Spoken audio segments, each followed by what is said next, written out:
শেখ আব্দুর রাজ্জাক বিন ইউসুফের একটা বই আছে, কে বড় লাভবান, পৃষ্ঠা সংখ্যা 193, দ্বিতীয় সংস্করণ 2011 খ্রিস্টাব্দ।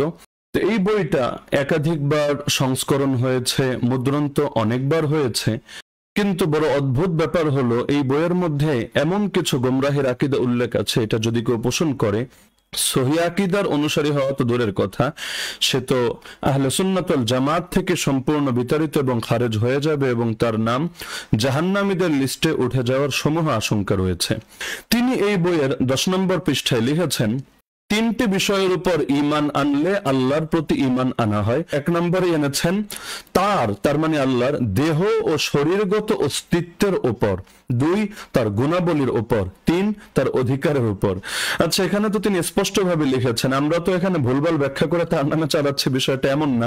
নিজে তিনি লিখছেন স্পষ্টভাবে যে আল্লাহর প্রতি ঈমান আনার 1 নম্বর অর্থই হলো আল্লাহর দেহ ও শরীরগত অস্তিত্বের উপর বিশ্বাস স্থাপন করা। নাউযুবিল্লাহি মিন যালিক। আমরা তাদেরকে দেহবাদী আকীদার প্রচারক বললে অনেকের লেজে আগুন ধরে যায়, অনেকে খুব কষ্ট পান। আচ্ছা, এটা যদি দেহবাদ না হয়, পৃথিবীতে দেহবাদ শব্দটাই তো ভুয়া।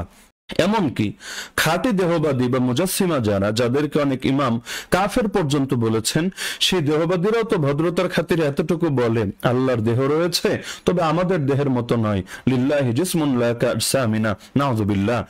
শেখ আকরামুজ্জামান বিন আব্দুস সালাম, আল্লাহ তাকেও হেদায়েত দান করুক, খুব তো বড় বড় কথা বলেন। তার বই আছে কালেমার মর্মকথা, আপনারা খুলে দেখতে পারেন। এই কালেমার মর্মকথা বইয়ে 97 নম্বর পৃষ্ঠা খুলবেন, সেখানে দেখবেন একটা শিরোনাম দেওয়া আছে, দ্বিতীয়ত সিফাতে জাতি তথা আল্লাহর সত্যগত গুণাবলী। এর আলোচনা করতে গিয়ে তিনি প্রথমেই লিখছেন, অর্থাৎ আল্লাহ পাকের জাতের ব্র্যাকেটের মধ্যে লেখা সত্তার বিভিন্ন অঙ্গ প্রত্যঙ্গের কথা যেভাবে কোরআন ও হাদিসে সাব্যস্ত হয়েছে, ওইভাবে সাব্যস্ত করাই হল আল্লাহর জাতের উপর ঈমান। আরে শায়েখ, এগুলোকে আল্লাহর জাতের উপর ঈমান বলেন, এগুলোকে ভণ্ডামের উপর ঈমান বলে, গোমরাহের উপর ঈমান বলে, এগুলোকে মানুষকে সহিহ আকীদার নামে মানুষকে জাহান্নামের দিকে পথ দেখানোর উপর বিশ্বাস স্থাপন বলে। নাউযুবিল্লাহি মিন যালিক।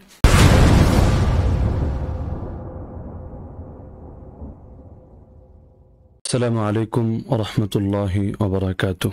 الحمد لله وحده وكفى وسلام على عباده الذين اصطفى، أما بعد، فأعوذ بالله من الشيطان الرجيم. بسم الله الرحمن الرحيم. قل إن كنتم تحبون الله فاتبعوني يحببكم الله ويغفر لكم ذنوبكم. وقال النبي صلى الله تعالى عليه وسلم: من مات وهو يعلم أنه لا إله إلا الله دخل الجنة. آمنت بالله صدق الله العلي العظيم وبلغنا رسوله النبي الكريم. প্রিয় দর্শকবৃন্দ, আজ আমরা আলোচনা করব ইনশাআল্লাহ আকীদার দর্পণে শেখ আব্দুর রাজ্জাক বিন ইউসুফ এবং শেখ মুজাফফর বিন মুহসিন সম্পর্কে। যেহেতু আমাদের এই শায়েখবৃন্দ নিজেদেরকে সর্বদা সহিহ আকীদার অনুসারী বলে দাবি করেন এবং সহিহ আকীদার প্রচারক বলে দাবি করেন, সুতরাং আমরা নিরপেক্ষভাবে আকীদার মাপকাঠিতে তাদেরকে মাপব ইনশাআল্লাহ, কারণ ইসলামে কারো অন্ধ আনুগত্যের স্থান নেই এই যুগের কোনো মানুষের ক্ষেত্রে। তো সুতরাং আমরা তাদের দাবিকে বাস্তবতার আলোকে মাপব, যাতে করে হক স্পষ্ট হয় এবং সত্যান্বেষীরা সত্য পথের দিশা পায়। আল্লাহ তাআলা আমাদেরকে তৌফিক দান করুন। একটা বিষয় আমরা খুব ভালো করে মনে রাখব যে ভুল ভিন্ন জিনিস আর ভ্রান্তি বা গোমরাহি ভিন্ন জিনিস। মানুষ হিসাবে যে কারো ভুল হতে পারে, আমারও হতে পারে, আপনারও হতে পারে, যে কারো হতে পারে, কিন্তু আমাদের আজকের আলোচনা কোনো ভুল না, মানবীয় কোনো ত্রুটি নিয়ে না, বরং আজকে আমাদের আলোচনা হলো গোমরাহি নিয়ে, এবং গোমরাহির ব্যাপারে সতর্ক করা। এটা আল্লাহ রাসূল সাল্লাল্লাহু আলাইহি ওয়াসাল্লামের বৈশিষ্ট্য, সাহাবায়ে কেরাম, তাবেঈন, তাবেঈনের বৈশিষ্ট্য, আমাদের ইমাম আকাবির এবং আসলাফের আদর্শ। সুতরাং এক্ষেত্রে আমরা কাউকে ছাড় দেওয়া জায়েজই মনে করি না, নিজ ঘরানার হোক আর ভিন্ন ঘরানার হোক। আমরা প্রত্যেকের গোমরাহির ব্যাপারেই প্রতিবাদ করাকে নিজেদের নৈতিক এবং ফরজ দায়িত্ব মনে করি। তো আজকে আমরা যে বিষয়গুলো নিয়ে আলোচনা করব, যেহেতু আজকের এই লাইভেই সব বিষয় টানা সম্ভব না, তো আজকে আমরা মৌলিক কয়েকটা ভ্রান্তি নিয়ে আলোচনা করব ইনশাআল্লাহ। প্রথমেই আসি শেখ আব্দুর রাজ্জাক বিন ইউসুফ সম্পর্কে। শেখ আব্দুর রাজ্জাক বিন ইউসুফের একটা বই আছে, কে বড় লাভবান, পৃষ্ঠা সংখ্যা 193, দ্বিতীয় সংস্করণ 2011 খ্রিস্টাব্দ, মুদ্রিত মূল্য লেখা আছে 50 টাকা। এই বইটা একাধিকবার সংস্করণ হয়েছে, মুদ্রণ তো অনেকবার হয়েছে, কিন্তু বড় অদ্ভুত ব্যাপার হলো এই বইয়ের মধ্যে এমন কিছু গোমরাহির আকীদা উল্লেখ আছে, এটা যদি কেউ পোষণ করে সহিহ আকীদার অনুসারী হওয়া তো দূরের কথা, সে তো আহলে সুন্নাত ওয়াল জামাত থেকে সম্পূর্ণ বিতাড়িত এবং খারেজ হয়ে যাবে এবং তার নাম জাহান্নামীদের লিস্টে উঠে যাওয়ার সমূহ আশঙ্কা রয়েছে। মজার একটা বিষয় হলো এই যে কে বড় লাভবান বইটা, আপনারা যদি বইটা সংগ্রহ করেন, আমার কাছে 2011 সালের যে দ্বিতীয় সংস্করণ সেটা আছে, প্রচ্ছদের মধ্যে লেখা আছে, বাংলায় তো লেখা কে বড় লাভবান, আরবিতে লেখা মান হুয়াল ফাউজুল আযীম। আমি আরবিটা দেখে পুরো যেন আসমান থেকে পড়লাম। আমাদের মাদ্রাসাগুলোর প্রথম জামাতের ছাত্ররা এটা দেখলেও তো হাসতে হাসতে লুটোপুটি খাওয়ার অবস্থা হবে। মান হুয়াল ফাউজুল আযীম মানে কে হলো মহা সফলতা। তো সফলতা আর সফল, লাভ আর লাভবান দুটো কি এক জিনিস? তো মান হুয়াল ফাউজুল আযীম এই রকম এত বড় ভুল বইয়ের কাভারে থাকে, আর সেই বই বারবার বারবার মুদ্রণ হয়, সংস্করণ হয়, আর পুরো গোষ্ঠীর কারো নজরে পড়ে না। বিষয়টা তো আসলে অদ্ভুত একটা ব্যাপার। শুনেছি তার ছেলেরাও নাকি বড় বড় আলেম, তাদেরও কি বিষয়টা নজরে আসে না? আর পুরো গোষ্ঠীটার মধ্যে এমন কোনো ব্যক্তি কি নাই যিনি প্রচ্ছদের এই মহা ভুলটার ব্যাপারে তাকে অবগত করবেন না? তো যাই হোক, এটা তো আর ইমান কুফর রিলেটেড কোনো ভুল না, আমরা এটাকে আপাতত স্কিপ করে যাচ্ছি। তিনি এই বইয়ের 10 নম্বর পৃষ্ঠায় লিখেছেন, 3টি বিষয়ের উপর ঈমান আনলে আল্লাহর প্রতি ঈমান আনা হয়। আপনারা নিজেরাই বইটি সংগ্রহ করে নিজেরাই আপনারা এটা যাচাই করে দেখতে পারেন। তো কোন 3টি বিষয়ের উপর ঈমান আনলে আল্লাহর প্রতি ঈমান আনা হয়? তিনি 1 নম্বরে এনেছেন তার মানে আল্লাহর দেহ ও শরীরগত অস্তিত্বের উপর, 2 তার গুণাবলীর উপর, 3 তার অধিকারের উপর। আচ্ছা, এখানে তো তিনি স্পষ্টভাবে লিখেছেন, আমরা তো এখানে ভুলভাল ব্যাখ্যা করে তার নামে চালাচ্ছি, বিষয়টা এমন না। নিজে তিনি লিখছেন স্পষ্টভাবে যে আল্লাহর প্রতি ঈমান আনার 1 নম্বর অর্থই হলো আল্লাহর দেহ ও শরীরগত অস্তিত্বের উপর বিশ্বাস স্থাপন করা। নাউযুবিল্লাহি মিন যালিক। আমরা তাদেরকে দেহবাদী আকীদার প্রচারক বললে অনেকের লেজে আগুন ধরে যায়, অনেকে খুব কষ্ট পান। আচ্ছা, এটা যদি দেহবাদ না হয়, পৃথিবীতে দেহবাদ শব্দটাই তো ভুয়া। এমনকি খাঁটি দেহবাদী বা মুজাসসিমা যারা, যাদেরকে অনেক ইমাম কাফের পর্যন্ত বলেছেন, সেই দেহবাদীরাও তো ভদ্রতার খাতিরে এতটুকু বলে আল্লাহর দেহ রয়েছে, তবে আমাদের দেহের মতো নয়। লিল্লাহি জিসমুন লা কাজসামিনা। নাউযুবিল্লাহ। পাগলরা ভাবে যে আল্লাহর থেকে সাদৃশ্য নাকচ করলেই মনে হয় আর কোনো সমস্যা থাকে না, অথচ দেহবাদ ভিন্ন জিনিস, সাদৃশ্যবাদ ভিন্ন জিনিস। সাদৃশ্য নয়তো নাকচ করলো, দেহ তো শুরুতে সাব্যস্ত করলো। কিন্তু আমাদের শেখ আব্দুর রাজ্জাক বিন ইউসুফ তিনি তো ডাইরেক্ট বলে দিলেন যে আল্লাহর দেহ শরীরগত অস্তিত্বের উপর ঈমান আনা, এটাই হলো আল্লাহর প্রতি ঈমান আনার প্রথম কথা। নাউযুবিল্লাহি মিন যালিক। এখন আল্লাহর দেহ তিনি সাব্যস্ত করবেন কিভাবে? তো এই বইয়ে তিনি অনেকগুলো যুক্তি এবং দলিল প্রমাণ দিয়ে আল্লাহ তাআলার দেহ সাব্যস্ত করতে চেয়েছেন। নাউযুবিল্লাহ। আমরা এখানে সংক্ষিপ্ত আকারে 2-1টা উল্লেখ করছি, সবগুলো উল্লেখ করলে যেহেতু আলোচনা দীর্ঘ হয়ে যাবে। তিনি একটা পয়েন্ট এনেছেন তার বইয়ে, তোমরা যেদিকে তোমাদের মুখমণ্ডল ফেরাবে সেদিকে আল্লাহর মুখ রয়েছে। অত্র আয়াত হাদিস দ্বারা প্রমাণিত হয় যে আল্লাহর মুখমণ্ডল রয়েছে। আচ্ছা, এর দ্বারা তিনি বোঝাতে চেয়েছেন যে আল্লাহ তাআলার দেহ ও শরীর রয়েছে। নাউযুবিল্লাহি মিন যালিক। এখানে বিষয়টা আসলে বড় চিন্তার বিষয়। ভাষাগত আলোচনায় আমরা নাই গেলাম যে অত্র আয়াত হাদিস দ্বারা প্রমাণিত হয়, অত্র মানে কি? তিনি তো অত্র শব্দের অর্থই জানেন না। অত্র মানে হলো এখানে, আর এটা ভিন্ন জিনিস। এই আর অত্র শব্দ দুটো সমার্থক না। এই আয়াত হাদিস দ্বারা প্রমাণিত যদি বলতেন, কথাটা ব্যাকরণগত দৃষ্টিকোণ থেকে সঠিক ছিল।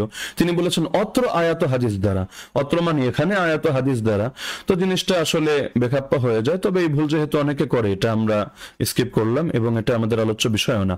তো তিনি লেখালেন যে তোমাদের যেদিকে মুখমণ্ডল ফেরাবে সেদিকে আল্লাহর মুখ রয়েছে। আচ্ছা, এখান থেকে কিভাবে সাব্যস্ত হলো আল্লাহর দেহ শরীর রয়েছে? 1 নম্বর বিষয় যে মুখের সাথে মণ্ডল শব্দ যে তিনি যোগ করলেন, এই মণ্ডলের অর্থ কি তিনি বোঝেন? মণ্ডল অর্থ গোলাকার বস্তু, যেমন আমরা বলি ভূমণ্ডল। তো আল্লাহর শানে যদি বলে মুখ মণ্ডল, তাহলে কি সাব্যস্ত হয়? যে আল্লাহর একটা চেহারা রয়েছে এবং সেটা গোলাকৃতির। নাউযুবিল্লাহ। আচ্ছা, দ্বিতীয়ত এই যে কোরআন মাজিদের মধ্যে যে ওয়াজহুন শব্দটা আছে, যার অনুবাদ তিনি করেছেন মুখমণ্ডল, আচ্ছা এই ওয়াজহুন এটা কি কোন অঙ্গ? নাউযুবিল্লাহি মিন যালিক। আহলে সুন্নাত ওয়াল জামাতের কোন ইমাম ভুলেও তো কথা বলেন নাই। সকলের দাবি হলো এই ওয়াজহুন যার অনুবাদ তিনি করেছেন মুখমণ্ডল, এই ওয়াজহুন আল্লাহর একটা সিফাত বা গুণ। তো আল্লাহর গুণ সাব্যস্ত করার দ্বারা আল্লাহর দেহ বা শরীর কিভাবে সাব্যস্ত হচ্ছে, তার মানে তিনি এটাকে গুণ না ধরে তিনি অঙ্গ ধরে ফেলেছেন। নাউযুবিল্লাহি মিন যালিক। আচ্ছা, আয়াতের বাহ্যিক অর্থ দ্বারা তিনি যে প্রমাণ করলেন যে যেদিকে মুখ ফিরাবা সেদিকে আল্লাহর মুখমণ্ডল রয়েছে, এর মানে আল্লাহর দেহ শরীর রয়েছে, এই যে কিয়াস করলেন, আচ্ছা এই কিয়াস দিয়ে কেউ যদি এখন যুক্তি দেয় যে তাহলে এর দ্বারা তো এটাও বুঝে আসছে যে যেদিকে মুখ ফিরাবা সেদিকে আল্লাহর মুখমণ্ডল রয়েছে, মানে আল্লাহ সর্বত্র বিরাজমান, তাহলে কোন যুক্তিতে তিনি তাদের ভুল ধরবেন? হ্যাঁ, আমরা এখানে একটা বিষয় স্পষ্ট করে দিচ্ছি, আল্লাহ সর্বত্র বিরাজমান এই আকীদার কথা আমি কখনোই দাবি করিনি, করছি না, করব না, করার কোনো কারণও নাই। আমাদের আহলে হাদিসের কিছু শায়েখ তারা আহলে হাদিস না হয়ে আহলে কাযিবে পরিণত হয়ে গিয়েছেন, এত বেশি মিথ্যা কথা তারা বলতে পারেন। শেখ আবু বকর জাকারিয়া, আল্লাহ তাআলা তাকে হেদায়েত দান করুন, তিনি একাধিক আলোচনায় আমার ব্যাপারে তিনি আমাকে জাহমি আকীদার অনুসারী প্রমাণ করার জন্য বারবার এই পয়েন্টটা টেনেছেন, আমি নাকি বলি আল্লাহ সর্বত্র বিরাজমান। নাউযুবিল্লাহ।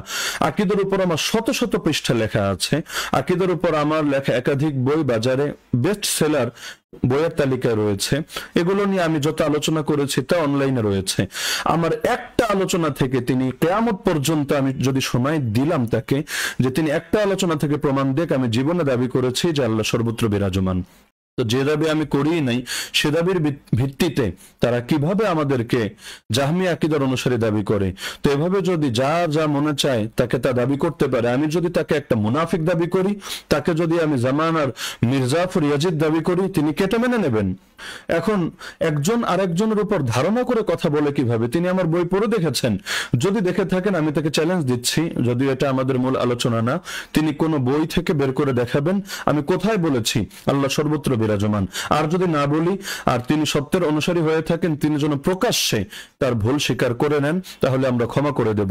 আর যদি ইগো দেখিয়ে স্বীকার না করেন, তাহলে আমরা বুঝবো তিনি একজন কাট্ট অহংকারী, যার সামনে সত্য আসার পরও সে সত্যকে গ্রহণ করে না এবং মানুষের নামে মিথ্যা অপবাদ দিতে কার্পণ্য করে না। আর একজন ব্যক্তি মিথ্যাবাদী হওয়ার জন্য এটাই যথেষ্ট, যা শোনে বলে বেড়ায়। আর যে মিথ্যা বলে সে মুনাফিকের এক নম্বর আলামতে নিজের ভেতর ধারণ করেছে। আল্লাহ তাআলা তাকে হেদায়েত দান করুন। শেখ আব্দুর রাজ্জাক বিন ইউসুফ তিনি দ্বিতীয় যে যুক্তিটা এনেছেন আল্লাহ শরীর প্রমাণ করার জন্য, তিনি লিখছেন আল্লাহ তোমাদেরকে স্বীয় নফসের ভীতি প্রদর্শন করেন, অত্র আয়াত দ্বারা প্রমাণিত হয় যে আল্লাহর নফস আছে। নাউযুবিল্লাহি মিন যালিক। আল্লাহর নফস আছে এর মানে কি? আল্লাহর কি নফসে আম্মারা না নফসে মুতমাইন্না না নফসে লাওয়ামা? আল্লাহর নফস এটা আপনি কোথায় পেলেন? ওই ইউহাযযিরুকুমুল্লাহু নাফসা, এই নফস শব্দ দেখে আল্লাহর জন্য নফস সাব্যস্ত করে বসলেন, আর সেই নফস দ্বারা আপনি আবার আল্লাহ তাআলার দেহ সাব্যস্ত করলেন, মানে দেহের একটা অংশ হিসাবে এই নফসকে আপনি গণ্য করলেন। নাউযুবিল্লাহি মিন যালিক। শব্দ এক হলেই সব জায়গায় অর্থ এক হয় না হযরত। নফস শব্দটা এখানে সত্তা অর্থে ব্যবহার হয়েছে, জাত মানে যা, যেমন আমরা বলি আল্লাহর জাত এবং সিফাতের উপর ঈমান, তো নফস এবং সত্তা মানেও তা। আরবিতে এক শব্দ আরেক শব্দের স্থলে ব্যবহৃত হয়, এবং এখানে নফস মানে যে জাত, এখানে নফস মানে আল্লাহ তাআলার নফস নামক আলাদা কোনো গুণ না, যে গুণকে কেউ সাব্যস্ত করেন নাই, বরং নফস মানে হলো আল্লাহর সত্তা, আল্লাহর জাত। এটা তো শাইখুল ইসলাম ইমাম ইবনে তাইমিয়া রাহিমাহুল্লাহ লিখে গিয়েছেন, আমরা আমাদের ইসলামী আকীদা বইয়ের মধ্যে তার হুবহু ভাষ্য উল্লেখ করেছি। এছাড়া আরো বহু ইমাম তাদের কথার মধ্যে বিষয়টা স্পষ্ট করে গিয়েছেন। তাহলে এটার অর্থটা কি? আপনি আল্লাহর নফস সাব্যস্ত করলেন, এরপর সেই নফসকে দেহের অংশ সাব্যস্ত করলেন, এর ভিত্তিতে আল্লাহর উপর ঈমান আনা মানে আল্লাহর দেহের উপর ঈমান আনা, দৈহিক এবং শরীরগত অস্তিত্বের উপর ঈমান আনা, এটা দাবি করলেন। ইয়া আসাফা ইয়া হাসরাতা। তৃতীয়ত আপনি লিখলেন আল্লাহ হাসেন, হাসার মতো অঙ্গ প্রত্যঙ্গ তার রয়েছে যা হাসার উপযোগী। নাউযুবিল্লাহি মিন যালিক। আল্লাহ হাসেন, হ্যাঁ মানলাম আপনার কথা, আল্লাহর হাসার মতো অঙ্গ প্রত্যঙ্গ রয়েছে, এটা আপনি কোথায় পেলেন? আরে ভাই এটাকে কিয়াস বলে না? আচ্ছা ভাই নাই বললাম, আরে শায়েখ এটাকে কিয়াস বলে না? আপনারা তো ফিকহের ক্ষেত্রেই কিয়াস মানতে চান না, এখন আকীদাই কিয়াসের অনুসারী হয়ে গেলেন। সারা জীবন ইলমুল কালামের বিরোধিতা করে নিজেরাই কালামের পথে চলতে শুরু করলেন। এগুলো কালাম না তো কালাম বলে কাকে? আল্লাহর শানে অঙ্গ প্রত্যঙ্গ শব্দ আহলে সুন্নাত ওয়াল জামাতের কেউ ভুলে কখনো ব্যবহার করেছেন? একমাত্র দেহবাদী ছাড়া কবে কে আল্লাহর শানে অঙ্গ প্রত্যঙ্গ শব্দ ব্যবহার করেছেন? শেখ আবু বকর জাকারিয়া সকল অনুসারীকে, তিনি মুরব্বী মানুষ বাদী দিলাম, সকল অনুসারীকে আমি চ্যালেঞ্জ দিলাম, যে আল্লাহর শানে দেহ, শরীর বা অঙ্গ প্রত্যঙ্গ শব্দ ব্যবহার করা যাবে, এটার পক্ষে দুর্বলতম প্রমাণ পারলে আপনারা আমাদেরকে এনে দেখাবেন। আর যদি না দেখাতে পারেন, আপনারা যে দেহবাদী বা নিজেদের অজান্তে, অবচেতনে, অসতর্কভাবে দেহবাদ দ্বারা প্রভাবিত, এটা স্পষ্টভাবে মেনে নেবেন। আমাদের আকীদা নিয়ে আঙ্গুল তোলার আগে আগে নিজেদের আকীদা সহি করেন। এগুলো কি শেখাচ্ছেন মানুষকে সহি আকীদার নামে? আবার অঙ্গ বললেন প্রত্যঙ্গ পর্যন্ত বলে ফেললেন। প্রত্যঙ্গ মানে কি? প্রত্যঙ্গ মানে তো অঙ্গেরও অঙ্গ, মানে উপাঙ্গ যেটা। যেমন পা হলো অঙ্গ, তাহলে পায়ের আঙ্গুল হবে প্রত্যঙ্গ। তো দেহে অঙ্গ প্রত্যঙ্গ এগুলো সব তো মাখলুক, এগুলো একসময় ছিল না, এগুলো আল্লাহ তাআলার সৃষ্টি। আল্লাহ তো তখন থেকে, আল্লাহ তাআলার অস্তিত্বের কোনো সূচনা নেই। আল্লাহ তখন থেকে যখন কোনো কিছুই ছিল না। সহিহ বুখারীর হাদিসের মধ্যে আছে, তো আল্লাহর জন্য যে অঙ্গ সাব্যস্ত করছেন, দেহ সাব্যস্ত করছেন, নাউযুবিল্লাহ, এমনকি আঙ্গুল, অঞ্জলি, ডান ও বাম মুষ্টি, পায়ের গোছাই সব শব্দ আল্লাহর জন্য সাব্যস্ত করে শেষে আবার এগুলোর দ্বারা আপনি প্রমাণ দিতে চেয়েছেন যে আল্লাহর দেহ এবং শরীরগত অস্তিত্ব রয়েছে। নাউযুবিল্লাহ মিন যালিক। এই আকীদা তো ইহুদিদের আকীদা, এই আকীদা তো বনী ইসরাঈলের আকীদা। তারা আল্লাহর ব্যাপারে এই কথাগুলো বলতো এবং এই ধারণা পোষণ করত। যেমন তারা নবী মুসা আলাইহিস সালামকে বলেছিল, লা নুমিনা লাকা হাত্তা নারাল্লাহ জাহরা, তোমার কথায় কিছুতেই ঈমান আনবো না যতক্ষণ না আমরা আল্লাহকে প্রকাশ্যে দেখতে পাই।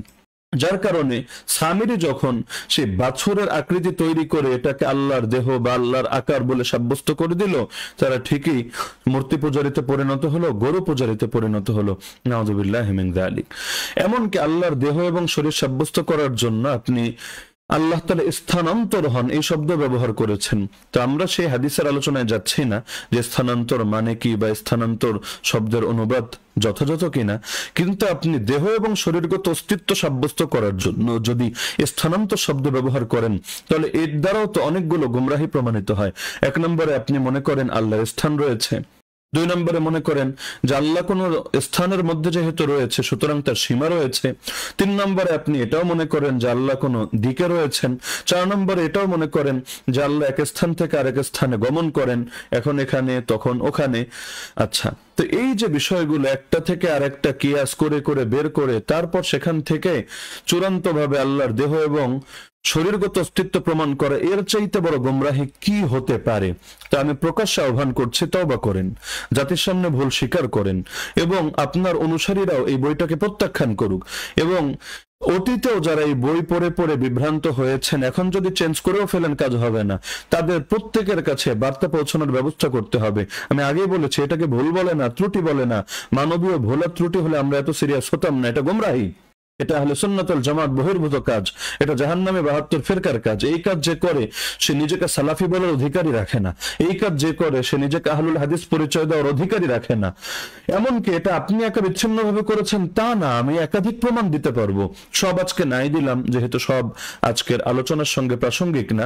শেখ আকরামুজ্জামান বিন আব্দুস সালাম, আল্লাহ তাকেও হেদায়েত দান করুক, খুব তো বড় বড় কথা বলেন। তার বই আছে কালেমার মর্মকথা, আপনারা খুলে দেখতে পারেন। এই কালেমার মর্মকথা বইয়ে 97 নম্বর পৃষ্ঠা খুলবেন, সেখানে দেখবেন একটা শিরোনাম দেওয়া আছে, দ্বিতীয়ত সিফাতে জাতি তথা আল্লাহর সত্তাগত গুণাবলী।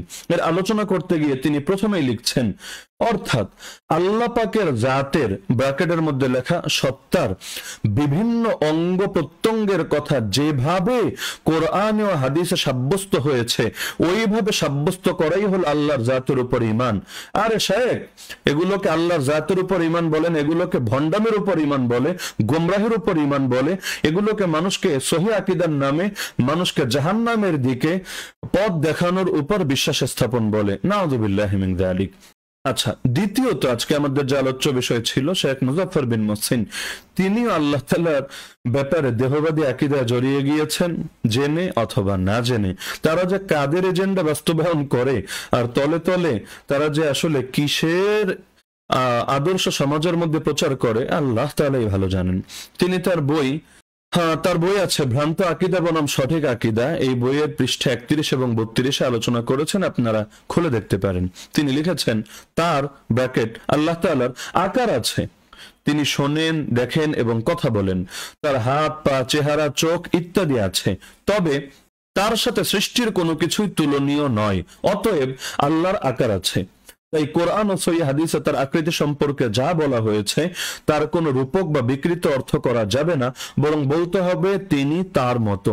এই একই আলোচনা তার বই ভ্রান্তির বেড়াজাল ইকামতে দিন, এক গোমরাহি বই, এই বইয়ের মধ্যেও 121 এবং 122 নম্বর পৃষ্ঠায় আলোচনা করেছেন। তো এই আমরা যতটুকু উল্লেখ করলাম এখানে দেখতে পাচ্ছেন তিনি আল্লাহর শানে আকার এবং আকৃতি উভয় শব্দ ব্যবহার করেছেন। ব্যবহার থেকেই বোঝা যায় তিনি আকার আর আকৃতি উভয়টাকে সমার্থক বা অভিন্ন অর্থের মনে করেন। আচ্ছা, এবার আমরা এখানে কয়েকটা পয়েন্ট ধরে ধরে আলোচনা করছি, আপনারা প্রতিটা পয়েন্ট খুব ভালোভাবে বোঝার চেষ্টা করবেন। 1 নম্বরে এই মূলনীতি মাথায় রাখবেন, যে মূলনীতি শুধু আমরা না বরং সালাফি গোষ্ঠী আহলে হাদিস ভাইদের সকলেই স্বীকার করে। 1 নম্বর মূলনীতি হলো যে আকীদার ক্ষেত্রে সবাই এটা মানতে বাধ্য, কোরআন ও অকাট্যভাবে প্রমাণিত সহিহ হাদিসে আল্লাহ তাআলার ব্যাপারে যে সকল নাম, গুণ বা বৈশিষ্ট্য উল্লেখ হয়নি তা আল্লাহর ব্যাপারে প্রয়োগ করা যাবে না। নুসবিতু মা আসবাতাহুল্লাহু লিনাফসি, আমরা আল্লাহর জন্য একমাত্র তা সাব্যস্ত করব যা আল্লাহ নিজের জন্য সাব্যস্ত করেছেন, সেটা কোরআনেই পাই অথবা সেটা বিশুদ্ধ হাদিসের মধ্যেই পাই যা আল্লাহর থেকে তার রাসূল সাল্লাল্লাহু আলাইহি ওয়াসাল্লাম বর্ণনা করেছেন বা আমাদেরকে অবগত করেছেন। যেহেতু হাদিসের শব্দগুলো রাসূলের হলো, মূল বক্তব্য আল্লাহ তাআলা দান করেন, ওয়া মা ইয়ানতিকু আনিল হাওয়া ইন হুয়া ইল্লা ওয়াহয়ুন ইউহা। তো এই 1 নম্বর মূলনীতি এটা অন্তরের মধ্যে গেঁথে নেন। এবার আকার আর আকৃতি শব্দ দুটোর বাস্তবতা বোঝেন। আকার আর আকৃতি দুটো কিন্তু এক জিনিস না। আকার বলতে বোঝায় কোন বস্তুর সেই বাহ্যিক বা দৃশ্য বিষয় যার থেকে তার দৈর্ঘ্য, প্রস্থ, প্রকার, স্বরূপ প্রভৃতির জ্ঞান অর্জন হয়। তো আল্লাহর জন্য আকার সাব্যস্ত করার মানে হলো যে আল্লাহ তাআলার জন্য বিভিন্ন ডিমেনশন সাব্যস্ত করা, বিভিন্ন মাত্রা সাব্যস্ত করা। যেমন আকার মানে কি? আকার মানে দৈর্ঘ্য, আকার মানে প্রস্থ, আকার মানে উচ্চতা, আকার মানে গভীরতা বা বেদ। যেমন আমি যদি বলি বইয়ের আকারটা কেমন, আপনি বলবেন চতুর্ভুজাকৃতি, যেহেতু 4টা ধার রয়েছে এটা হলো বইয়ের আকৃতি। আমি যদি জিজ্ঞাসা করি বইয়ের আকৃতি কি, বললেন চতুর্ভুজাকৃতি, অর্থাৎ 4টা ধার রয়েছে। আর যদি বলি বইটার আকার কি, তাহলে সেই যে ধার বা মাত্রাগুলোর পরিমাপ যেটা 8 সেন্টিমিটার বাই 5 সেন্টিমিটার ইত্যাদি যা বলবেন এগুলো হলো কোনো বস্তুর আকার। তো আকার বলার মানে হলো, যেমন আমার আকার কি, আপনি যদি বলেন তাহলে আমার দৈর্ঘ্য কতটুকু, আমার প্রস্থ কতটুকু এবং উভয় অংশের মধ্যে গভীরতা বা বেদ কতটুকু, এটাই তো আলোচনায় আসবে। তা আল্লাহর জন্য আকার সাব্যস্ত করা মানে কি? যে আল্লাহর দৈর্ঘ্য রয়েছে, যদি আমরা হয়তো জানি না, প্রস্থ রয়েছে তবে সেটা আমাদের মতো না, অথবা গভীরতা বা বেদ রয়েছে ইত্যাদি। তো আচ্ছা, ভালো কথা। আর আকৃতি, আকৃতি থাকে কিসের? আকৃতি থাকে দেহ বিশিষ্ট কোনো বস্তুর, যেমন বইয়ের আকৃতি অথবা কোনো অন্য কোনো জিনিসের আকৃতি।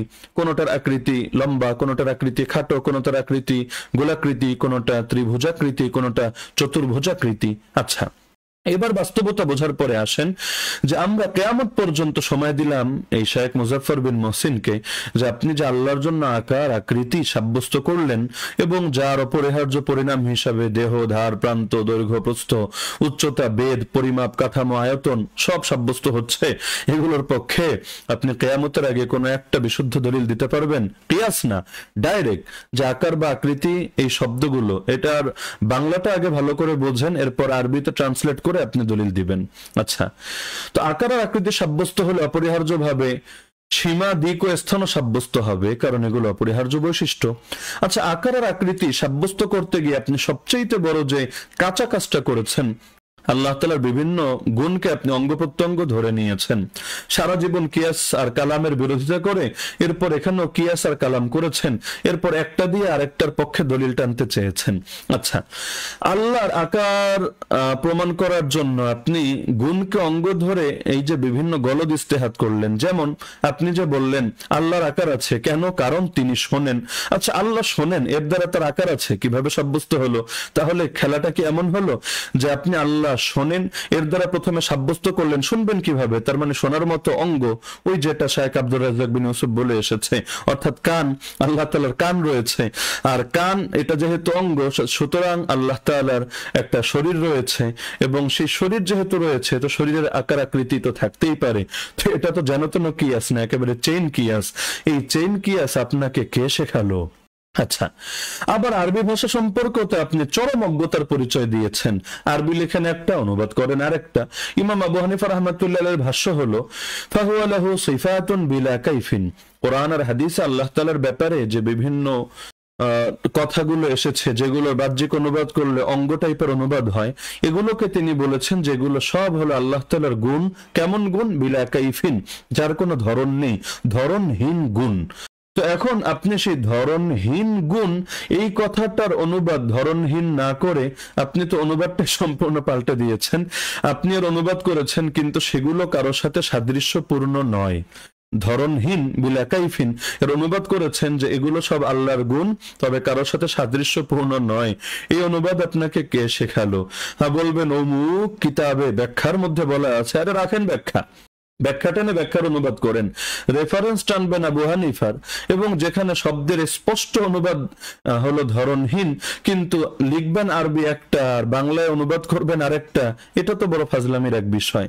আরে তহা ওই আকীদা তহার মধ্যে তো স্পষ্ট আছে, এই কিতাব তো অন্তত মানেন নাকি? না, এটাও মানেন না।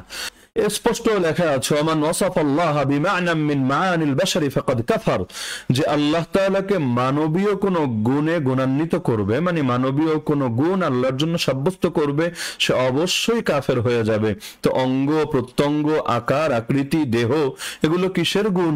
যদি মানবীয় গুণ হয়, আল্লাহর জন্য যে সাব্যস্ত করছেন, ঈমান থাকে কিনা? কথায় কথায় তো আমাদেরকে খুব কাফের বলে ফতোয়া দেন। আকীদা তো হয়ে পড়েছেন।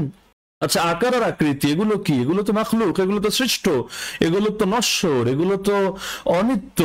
আল্লাহ তাআলা তো স্রষ্টা, আল্লাহ তো নিত্য, আল্লাহ অবিনশ্বর, আল্লাহ চিরন্তন, আল্লাহ অনাদি। তা আল্লাহর জন্য আকার আর আকৃতি সাব্যস্ত করার মানে কি? আপনি খালেকের জন্য মাখলুক সাব্যস্ত করছেন, যেটা মাখলুককে নিয়ে খালেকের সঙ্গে জুড়ে দিচ্ছেন, বা এটাকে তার একটা অপরিহার্য অংশ বলে সাব্যস্ত করছেন। নাউযুবিল্লাহি মিন যালিক।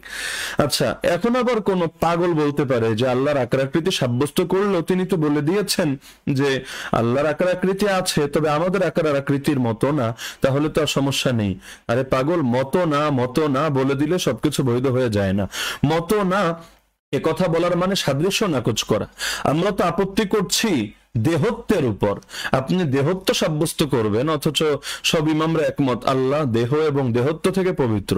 ইমাম আহমদ বিন হাম্বল স্পষ্ট বলেছেন মুনাজ্জাহুন আনিল জিসমিয়া, আল্লাহ দেহত্ব অর্থাৎ দৈহিক বৈশিষ্ট্য থেকে সম্পূর্ণ পবিত্র, মুক্ত। তো এখন আগে দেহ বা দেহত্ব সাব্যস্ত করবেন, লাস্টে একটা লেজ লাগিয়ে দিবেন, তবে আমাদের মতো না, বেশ সব বৈধ হয়ে গেল। তো আমি যদি বলি শেখ আপনারও একটা ল্যাঞ্জা আছে, তবে এটা কুকুরের ল্যাঞ্জার মতো না, শিয়ালের ল্যাঞ্জার মতো না, এটা বাঘের লেজের মতো না, এটা কি আপনার খুব শান বাড়বে? নাউযুবিল্লাহি মিন যালিক।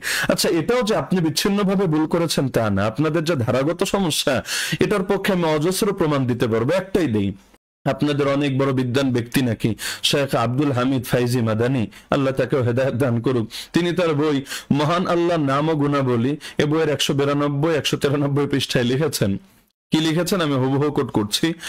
যদি আপনি বলেন আল্লাহর আকার নেই, তার মানে তিনি দৃশ্য নন, তাকে দেখা যাবে না, তাহলে প্রশ্ন যে আপনি বেহেশতে যাবেন কি না? অবশ্যই। সেই বেহেশতের সবচেয়ে বড় নেয়ামত কি? নিশ্চয়ই আপনি বলবেন আল্লাহর দিদার, অর্থাৎ আপনি আল্লাহর দিদার লাভ করবেন।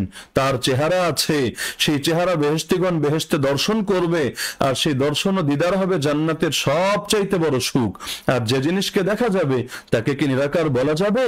মোটের উপর কথা, মহান আল্লাহর আকার আছে, তবে সে আকার কেমন তা কেউ বলতে পারে না। বাহ, কিয়াস কাকে বলে? কিয়াস আর কালামের উপর আপনাদেরকে তো আসলে নোবেল প্রাইজ দেওয়া দরকার বলে আমি মনে করছি। আচ্ছা, আগে তো কয়েকটা পয়েন্ট আলোচনা করলাম, নতুন করে কয়েকটা পয়েন্ট আমরা ধরিয়ে দিই। দেখেন, আল্লাহ তার রাসূল কোথাও বলেননি যে আল্লাহর আকার আছে। এই আকার, এই শব্দটা কোথায় পেলেন? হ্যাঁ, এখন বলবেন তাহলে কি নিরাকার বলবো? আরে ভাই, যে জিনিস সাব্যস্ত করার পক্ষে দলিল নাই, সেটা তো আপনার সাব্যস্ত করার কোনো অধিকারই নাই। বিপরীতটা বলবেন কি বলবেন না সেটা ভিন্ন আরেক আলোচনার বিষয়, প্রয়োজনে সেটার জন্য আলোচনার আহ্বান করেন যে নিরাকার শব্দটা বলা উচিত নাকি এ ব্যাপারে আমাদের নীরবতা অবলম্বন করা দরকার, এটা ভিন্ন আলাপ। একটার থেকে আরেকটা ব্যাঙমাছের মতো ছোটাছুটি করতে যাবেন না। আকার সাব্যস্ত করলেন কোত্থেকে? আচ্ছা, আল্লাহর আকার আছে এই কথা কোরআনে নাই, এই কথা হাদিসের মধ্যে দেখতে পাই না, কিয়াস বাদে, আপনাদের চেন কিয়াস রাখেন। কিন্তু আল্লাহ যে দৃশ্য, আল্লাহকে যে মুমিনরা দেখবে, এটা তো আল্লাহ এবং তার রাসূল আমাদেরকে জানিয়েছেন নাকি? এটা তো আমাদের আবিষ্কার না, এটা কোনো ইমামে মুজতাহিদের কিয়াস না, আল্লাহ এবং তার রাসূলই জানিয়েছেন। আচ্ছা, এখন আপনি যদি মনে করেন বা বলেন যে দৃশ্য হওয়ার, আকার থাকা একটা আরেকটার জন্য অপরিহার্য বিষয় বা অঙ্গাঙ্গিভাবে জড়িত, মানে একটা সাব্যস্ত করলে অপরটাও অটো সাব্যস্ত হবে বা করা লাগবে, তাহলে কথা হলো এই বেদাতি মূলনীতিকে আল্লাহ এবং তার রাসূল জানতেন না? যদি জানতেন তারা তো এটা বলেন নাই। তো আকীদার ব্যাপারে কি নিজের ধারণা চলে?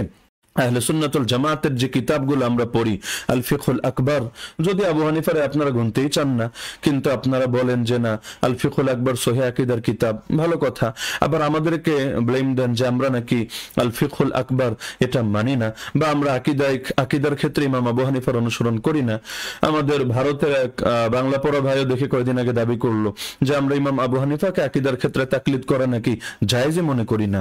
বাহ, অপবাদ কাকে বলে! একজন আর একজনের থেকে কপি পেস্ট করে চলতে চলতে কি বলে না বলে বোঝেই না, কি জানে না তাও জানে না, কি বোঝে না তাও বোঝে না। আরে আমরা ইমাম আবু হানিফার অনুসরণ করি, অনুসরণ তো আগে আকীদায়, পরে না ফিকে। ফিক তো শাখা, আকীদা তো মূল বা শিকড়। শিকড় বাদ দিয়ে ডালপালা অনুসরণ করে কিভাবে? আমাদের কওমি অঙ্গনের দুই একটা নতুন ছেলে পেলে তারাও তাদের সুরে সুর মিলিয়ে এই কথা বলতে শুরু করেছে যে দেওবন্দিরা ইমাম আবু হানিফাকে আকীদার ক্ষেত্রে মানে না। কে বলেছে মানে না? ওই উল্টাপাল্টা নিজেরা ধারণা করে একটা কথা চালিয়ে দিলে বা ইমাম আবু হানিফার কোনো কথার অপব্যাখ্যা করে এর ভিত্তিতে এটাকে দলিল বানালে তাহলে তো এটা হাস্যকর বিষয় ছাড়া কিছু হবে না। মানি না কি মানি না আলোচনায় আসেন, আপনারা বলেন আমরাও বলি, এরপর দেখা যাক না মানি নাকি মানি না, কে মানে আর কে মানে না। আপনাদের মুখে আবু হানিফার কথা মানায় না, সারা জীবন গালি দিলেন, কখনো মুরজিয়াতুল ফুকাহা বলে, কখনো হাদিস জানে না বলে, কখনো এই সেই কত ভাবে গালিগালাজ, আর এখন এসে খুব আবু হানিফার প্রেমিক সেজে বসেছে। আপনাদের মুখে আবু হানিফার কথা মানায় না। তো তারপরও যে প্রসঙ্গে কথা টানলাম যে এত এত সালাফের আকীদার কিতাব কোথাও দেখেছেন আকার শব্দ আল্লাহর জন্য সাব্যস্ত করেছে? আচ্ছা, দ্বিতীয়ত মুমিনরা জান্নাতে আল্লাহর দিদার লাভ করবে এটা তো জানি, কিন্তু এর দ্বারা কিভাবে সাব্যস্ত হলো আল্লাহর আকার আছে? এখানে একটার দ্বারা আরেকটা জায়গায় সাব্যস্ত করার চেষ্টা করছেন, আরে এটাই তো কিয়াস। তারপর দ্বিতীয় বিষয় হলো দুনিয়াতে আমরা কোনো কিছু দেখার জন্য সেটার আকার থাকা লাগে, আকৃতি থাকা লাগে, এটা দুনিয়ার রীতি, না হলে আমরা দেখি না। আল্লাহ আমাদের চোখকে এমন বানান নাই দুনিয়াতে যে আমরা নিরাকার এখানে দেখতে পারবো। তো দুনিয়ার উপরে আপনি কি জান্নাতকে কিয়াস করে দিচ্ছেন? জান্নাতের কল্পনাও তো কোন অন্তরে আসবে না, ওয়ালা খাতারা আলা কলবি বাশার। তো দুনিয়ায় আমরা যার আকার নেই তা দেখতে পাই না, এর উপর ভিত্তি করে আল্লাহর জন্য অটো আকার সাব্যস্ত করে দিচ্ছেন, এগুলো তো মুতাজিলাদের মতো আচরণ হচ্ছে। তৃতীয় বিষয় হলো যা সাকার না, অর্থাৎ আকার বিশিষ্ট না, আল্লাহ দেখাতে কি তা সক্ষম না, এমন একটা দাবিও তো আপনারা করতে চাচ্ছেন। দেখাতে হলে সেটার আকার থাকা লাগবেই, এ টাইপের কথা বলা তো আল্লাহর অক্ষমতার একটা প্রকাশ হয়ে যাচ্ছে আপনাদের মুখে। তারপর আবার আকার থাকা যদি জরুরি হয় দৃশ্য হওয়ার জন্য, দুদিন পর তো বলবেন একই যুক্তিতে দেহ থাকাও জরুরি, শরীর থাকাও জরুরি দৃশ্য হওয়ার জন্য, যেমনটা শেখ আব্দুর রাজ্জাক বিন ইউসুফ বলে এসেছে বা আপনাদের অনেকে বলে। তক্ষরবাদী মস্তিষ্কের এরকম দেহবাদী ইস্তেহাদ আর কিয়াস গুলো আল্লাহর হস্তে ছাড়েন, এগুলো বাদ দেন। আল্লাহকে আমরা দেখবো, বেশ কথা এতটুকুই। এখন এই দেখার দাবি হিসাবে কিভাবে দেখবো, কেমনে দেখবো, কি হবে না হবে, এগুলো নিয়ে চিন্তা করার ঠিকাদারি আপনাদেরকে কে দিয়েছে? এই একই যুক্তি দিয়ে মুতাজিলারা আবার ভিন্ন পয়েন্টে চলে গিয়েছে। তারা বলে যে এই জিনিসের দেহ নাই, তা দেখা যায় না, সুতরাং আল্লাহকে জান্নাতে মুমিনরা দেখবেই না। আবার আপনারা ঠিক তার ভিন্ন প্রান্তিক অবস্থানে চলে গেছেন, আপনারা বলছেন যেহেতু আল্লাহকে দেখা যাবে সুতরাং আল্লাহর দেহ আছে বা আল্লাহর আকার আছে বা আল্লাহর শরীর আছে। এগুলো কোন ধরনের ফাজলামি? গায়েবকে গায়েবের উপর ছেড়ে দেন না, যখন সামনে আসবে তখনই বুঝতে পারবেন। এখন এগুলো নিয়ে চিন্তা করার ঠিকাদারি কে দিয়েছে? আপনারা আল্লাহর সৃষ্টি নিয়ে চিন্তা করেন, আল্লাহকে নিয়ে এত চিন্তা করতে যায়েন না। তারপর বিষয় হলো যে আমরা কোরআন এবং হাদিস দ্বারা এটা জেনেছি যে মুমিনরা জান্নাতে আল্লাহকে দেখবে, ব্যাস বিষয় তো এতটুকুই। আল্লাহর কি দেখবে না দেখবে এমন কোনো কথা তো আমরা দেখতে পাই না। যে দেখবে মানে আল্লাহর চেহারা দেখবে, এই যে অতিরিক্ত একটা শব্দ বাড়িয়ে দিচ্ছেন চেহারা, আবার সেই চেহারাটাকে মনে করছেন অঙ্গ, সেই অঙ্গের আবার সাব্যস্ত করছেন আকার আর আকৃতি। এগুলো কি? এগুলোই তো এক ধরনের সাদৃশ্যবাদ। না হলে মুমিনরা জান্নাতে আল্লাহকে দেখবে, ব্যাস কোরআন হাদিসে যতটুকু আছে অতটুকুই থাকেন না। নিজের থেকে প্রথমে চেহারা বাড়াবেন, এরপর সেই চেহারাকে অঙ্গ ধরবেন, এরপর সেই অঙ্গের আকার সাব্যস্ত করবেন, এরপর যেতে যেতে কেউ শরীর আর দেহতেও চলে যাবেন। আবার সেটাকে সাদৃশ্য দিয়েও দেখাবেন। শেখ আব্দুর রাজ্জাক বিন ইউসুফ এক বয়ানে তো দেখিয়েছেন জান্নাতে আল্লাহ মুমিনদেরকে রুটি বানিয়ে খাওয়াবেন। কিভাবে? তিনি উদাহরণ দিয়ে বলছেন চাপাইয়ের মহিলারা, মানে চাপাই নবাবগঞ্জের মহিলারা এভাবে যেভাবে হাত দিয়ে রুটি বানায়, এভাবে আল্লাহ মুমিনদের জন্য রুটি বানিয়ে দিবেন। একেবারে ইশারা দিয়ে দেখিয়েও দিচ্ছেন, মুখ দিয়ে বলেও দিচ্ছেন। আর চাপাই নবাবগঞ্জের মহিলাদেরকে টেনে আনলেন আল্লাহ তাআলাকে উদাহরণ দেওয়ার জন্য। নাউযুবিল্লাহ, এসব গুমরাহি শেষ কোথায়? অনেক ফ্যান ফলোয়ার আছে, অনলাইনে অনেক ভিউ আছে, এজন্য ভাববেন না যা বলবেন তাতেই পার পেয়ে যাবেন। দুনিয়ার বুকে লাঞ্ছিত হবেন আর আখিরাতের লাঞ্ছনা তো আছেই। আল্লাহর রাস্তায় আকীদা সহি করেন। তো আকীদা নিয়ে এটাই আমাদের শেষ কথা না, আমরা ধারাবাহিকভাবে আরো কথা বলবো ইনশাআল্লাহ। ইট মারলে পাটকেল খেতেই হয়। তো আপনারা অপবাদ দিয়েছেন 1-2 বছর তো না, গত অর্ধ যুগ ধরে আমাদের নামে অপবাদ দিয়ে যাচ্ছেন। এবার আমরাও কিছু বলি, হিম্মত থাকলে জবাব দেন। কোনো কথা ভুল হলে আমি গোটা অডিয়েন্সকে সাক্ষী রেখে বলছি, আমি আমার কথা উইথড্র করে নেব। হক গ্রহণে আল্লাহ তাআলা সাক্ষী, আমার আলহামদুলিল্লাহ অন্তরে দ্বিধা নেই, সংকোচ নাই।